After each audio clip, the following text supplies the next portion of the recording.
Hi,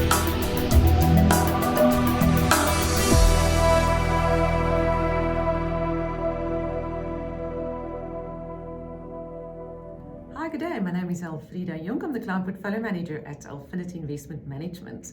Today I have Matisse with me for the first time doing a global video for us.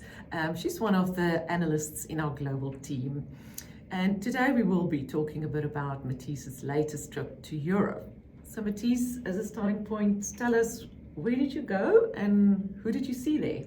Well, Elfreda, I recently spent 2 weeks in Europe. I visited France, Germany and Switzerland, and then spent the last week in the UK, speaking to a variety of industrial, consumer and a couple healthcare companies along the way. Very exciting. So let's start sort of top down. What were some of the key themes that you picked up in Europe? I'd say one of the key themes to begin with was just the stark contrast between the US and Europe.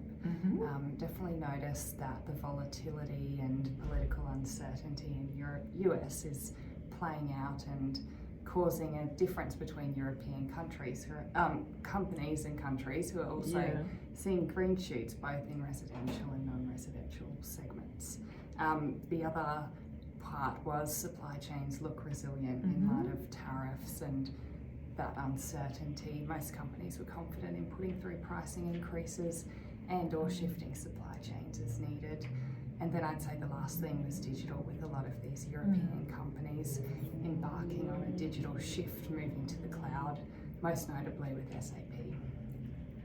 Okay, so it's always really interesting to see that sort of positive momentum spilling over into different regions. And I know we've recently added quite a few European listed companies to our portfolio.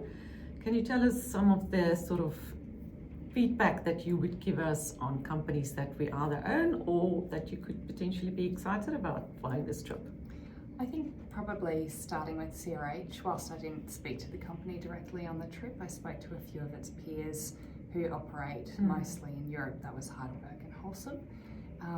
So whilst the US has been overshadowed by a weaker residential backdrop and maybe a weaker non-residential backdrop too, given the political uncertainty, as I mentioned before, Europe appears to have green shoots, and a lot of those companies were speaking to commercial and residential looking positive in their outlooks.